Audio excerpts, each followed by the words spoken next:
بسم اللہ الرحمن الرحیم۔ السلام علیکم ورحمۃ اللہ وبرکاتہ۔ عزیز طلباء اکرام، امید ہے آپ سب لوگ خیریت سے ہوں گے۔ اس ویڈیو میں آپ کے سامنے عامہ پارہ کا سبق نمبر 60 پیش کیا جا رہا ہے، جس میں سورۃ الانشراح کو بیان کیا جائے گا۔ امید ہے کہ آپ نے جو ہے پہلے والے اسباق اچھے طریقے سے یاد کر لیے ہوں گے، سمجھ چکے ہوں گے۔ تو آپ اس کو سنیے گا اور سمجھنے کی کوشش کیجیے گا اور یاد کیجیے گا۔ اعوذ باللہ من الشیطان الرجیم، بسم اللہ الرحمن الرحیم۔ ألم نشرح لك صدرك ووضعنا عنك وزرك الذي أنقض ظهرك ورفعنا لك ذكرك فإن مع العسر يسرا إن مع العسر يسرا فإذا فرغت فانصب وإلى ربك فارغب۔ امر اول یعنی ترجمہ سن لیجئے گا۔ ألم نشرح لك صدرك، اے پیغمبر کیا ہم نے آپ کی خاطر آپ کا سینہ کشادہ نہیں کیا؟ وَوَضَعْنَا عَنْكَ وِزْرَكَ، اور ہم نے آپ سے آپ کا بوجھ اتار دیا۔ الَّذِي أَنْقَضَ ظَهْرَكَ، جس نے آپ کی کمر کو بوجھل کر رکھا تھا۔ وَرَفَعْنَا لَكَ ذِكْرَكَ، اور ہم نے آپ کی خاطر آپ کے ذکر کو بلند کر دیا۔ فَإِنَّ مَعَ الْعُسْرِ يُسْرًا، بے شک تنگی کے ساتھ آسانی ہے۔ إِنَّ مَعَ الْعُسْرِ يُسْرًا، بے شک تنگی کے ساتھ آسانی ہے۔ فَإِذَا فَرَغْتَ فَانصَبْ، جب آپ فارغ ہو جایا کریں تو محنت کیجیے۔ وَإِلَى رَبِّكَ فَارْغَب، اور اپنے رب ہی کی طرف توجہ رکھیے۔ امر ثانی یعنی لغات کا بیان۔ نشرح، لم نشرح، یہ نفی جہد بلم در فعل مضارع صیغہ جمع متکلم۔ شرح یشرح شرحا باب فتح سے اس کا معنی ہے کھولنا اور کشادہ کرنا۔ صدر سینہ، اس کی جمع صدور ہے۔ وضعنا، یہ فعل ماضی ہے صیغہ جمع متکلم، باب فتح سے وضع یضع، ویسے تو اس کا معنی ہوتا ہے وضع یضع رکھنا، لیکن جب اس کے ساتھ عن آ جائے، عن کا صلہ آ جائے، تو اس صورت میں اس کا معنی ہوتا ہے ساقط کرنا یا اتار دینا کسی چیز کا۔ وزر بوجھ، اور اس کی جمع ہے اوزار۔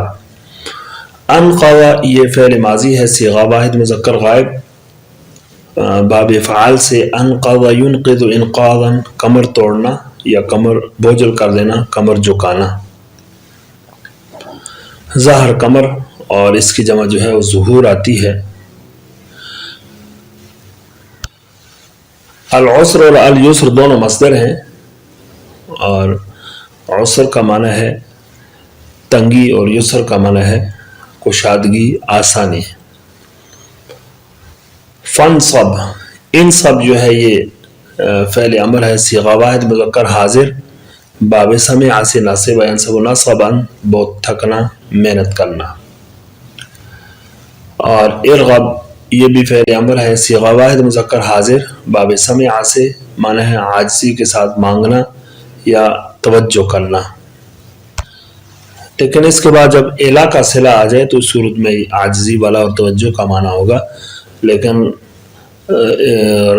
راغب جو راغبہ ہے اس کے ساتھ اگر عن کا صلہ آ جائے تو اس صورت میں اس کا معنی ہوگا اعراض کرنا کسی چیز سے۔ امر ثالث، اس صورت کی تفسیر۔ اس میں سب سے پہلے جو ہے وہ ربط بیان کیا جاتا ہے کہ سورۃ الانشراح کا سورۃ الضحیٰ کے ساتھ جو ہے گہرا ربط ہے۔ اس کی آیات جو ہے اور مضامین اس سورت کی مضامین کے ساتھ ملتے جلتے ہیں، یعنی دونوں صورتوں میں آپ صلی اللہ علیہ وسلم پر جو ہے کیے جانے والے انعامات کا ذکر ہے اور اس طرح بعض احکامات کو بھی بیان کیا گیا ہے۔ اسی وجہ سے بعض لوگوں نے یہ قول بھی اختیار کیا ہے کہ یہ دونوں ایک ہی صورت ہے، اگر یہ قول صحیح نہیں ہے۔ صحیح قول یہی ہے کہ دونوں صورتیں الگ الگ ہیں، البتہ مضامین ان کے جو ہے آپس میں ملتے جلتے ہیں۔ أَلَمْ نَشْرَحْ لَكَ صَدْرَكَ، جس طرح پہلے والی صورت کے اندر جو ہے انعامات ذکر کیے گئے تھے، تو یہاں اس آیت سے آگے بھی اللہ تعالیٰ جو ہے آپ صلی اللہ علیہ وسلم پر کیے جانے والے 3 انعامات کا ذکر فرما رہے ہیں۔ سب سے پہلے جو ہے شرح صدر۔ شرح صدر کا معنی ہوتا ہے سینے کا کھولنا۔ اس کے جو ہے 2 مطلب ہیں۔ ایک مطلب تو یہ ہے شرح صدر کا کہ علوم و معارف کے لیے سینے کو کھول دینا، یعنی ہم نے اے پیغمبر، اللہ تعالیٰ فرماتے ہیں کہ اے پیغمبر ہم نے آپ کے سینے کو علوم و حکمت سے بھر دیا، اور اس کے ساتھ ساتھ آپ کو حلیم اور بردبار بنایا۔ اور دوسرا جو شرح صدر کا مطلب ہے وہ شق صدر ہے، جیسا کہ آپ صلی اللہ علیہ وسلم کو جو ہے وہ شق صدر ہوا، بچپن میں بھی ہوا، اور پھر جس وقت آپ صلی اللہ علیہ وسلم معراج پر تشریف لے گئے اس وقت بھی شق صدر کیا گیا۔ وَوَضَعْنَا عَنْكَ وِزْرَكَ، یہاں سے جو ہے اس آیت سے دوسرے انعام کا ذکر ہے کہ ہم نے آپ سے جو ہے آپ کے بوجھ اتار دیے۔ الَّذِي أَنْقَضَ ظَهْرَكَ، جس نے آپ کی جو ہے پیٹھ کو، کمر کو بوجھل کر رکھا تھا، وہ بوجھ ہم نے اتار دیا۔ اب یہاں پر وزر کا ذکر ہے اس آیت میں، وزرک، تو وزر سے کیا مراد ہے؟ تو اس میں جو ہے وہ مفسرین کے کئی اقوال ہیں۔ ایک قول تو یہ ہے کہ وزر سے مراد بار نبوت و بار شریعت ہے، یعنی نبوت و شریعت کا بوجھ، کیونکہ یہ بہت بڑا بوجھ تھا اور اس کا تحمل کرنا جو ہے یہ کوئی معمولی بات نہیں تھا، تو اللہ تعالیٰ نے آپ صلی اللہ علیہ وسلم کے سینے کو اس کے لیے کھول دیا اور آپ کو وہ استعداد عطا فرمائی۔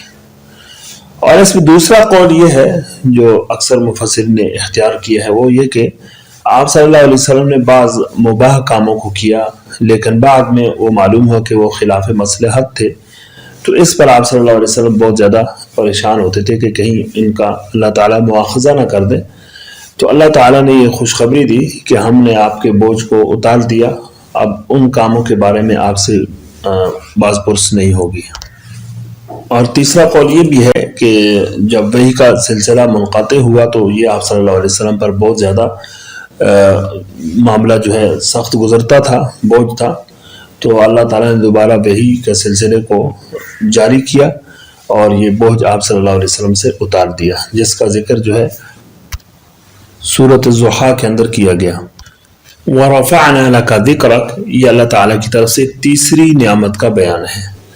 اللہ تعالیٰ فرماتے ہیں کہ پیغمبر ہم نے آپ کے ذکر کو جو ہے وہ بلند کر دیا، یعنی جس جگہ جو ہے ہمارا ذکر ہوگا تو وہاں اے پیغمبر آپ کا ذکر ہوگا، یعنی شریعت کے اعمال کے اندر جہاں جہاں پر بھی میرا ذکر موجود ہوگا وہاں آپ کا ذکر ہوگا، اور جن جن مقامات پر لوگ جو ہے میرا ذکر کریں گے وہاں آپ کا ذکر بھی ضرور ہوگا۔ مثلا کلمہ میں جو ہے اللہ تعالیٰ کا ذکر ہے، پیغمبر کا ذکر بھی ہے، اذان و اقامت میں بھی اسی طرح، خطبہ ہے، تشہد ہے،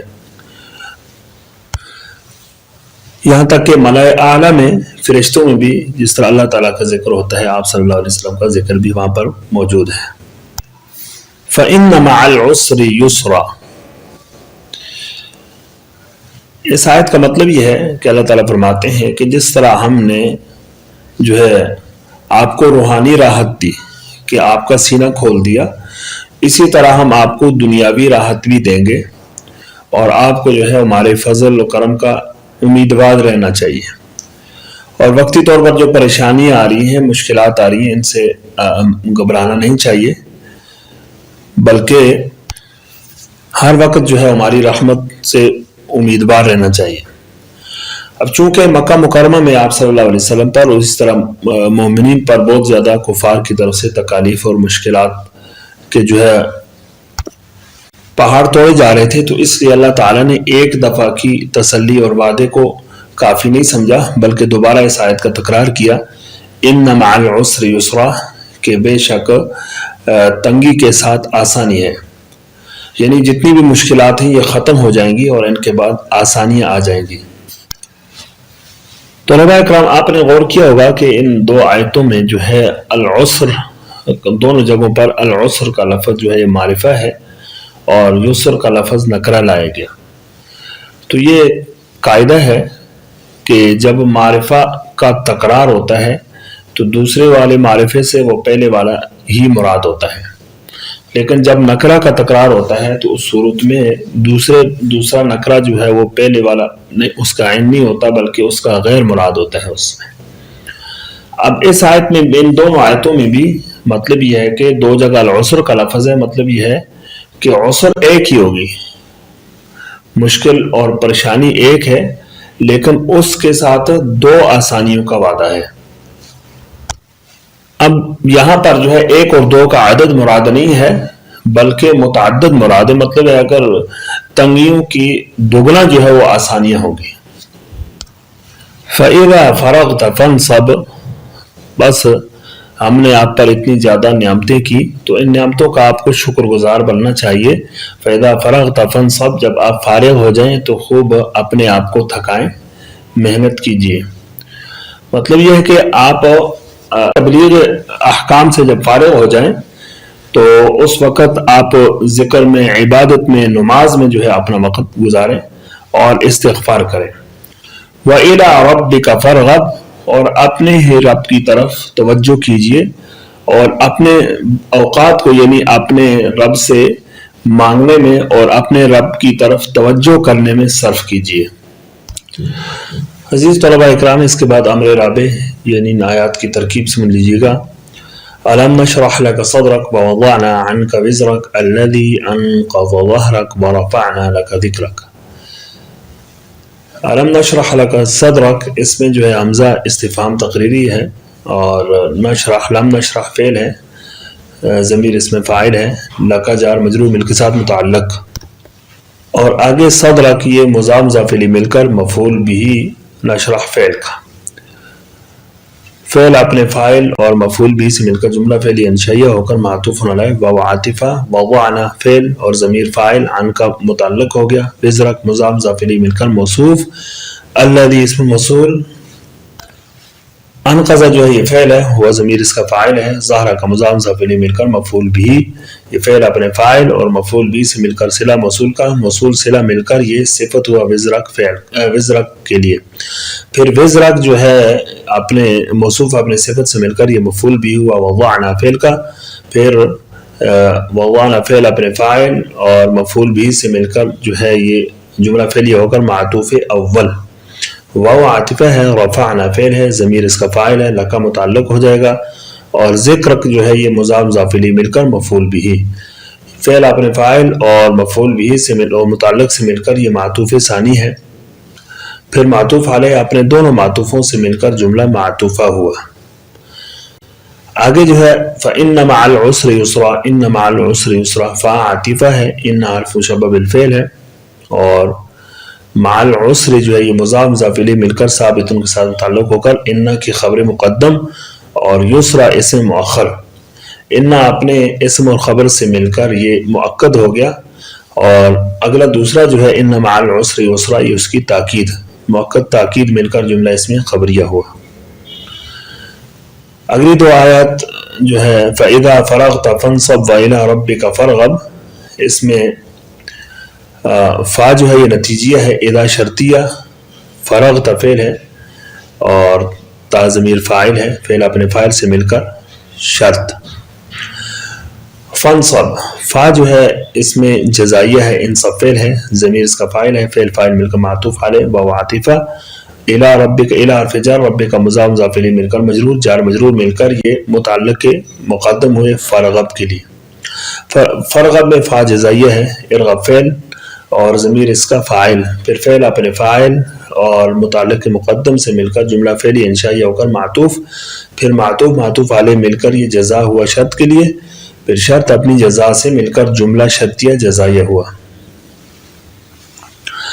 عزیز طلباء اکرام، ہمارا یہ سبق جو ہے الحمدللہ اپنے اختتام کو پہنچا۔ امید ہے کہ آپ اس کو اچھی طرح سنیں گے اور یاد کریں گے۔ اللہ تعالیٰ سے دعا ہے کہ ہمیں قرآن مجید سمجھنے اور اس پر عمل کرنے کی توفیق نصیب فرمائے۔ السلام علیکم ورحمۃ اللہ وبرکاتہ۔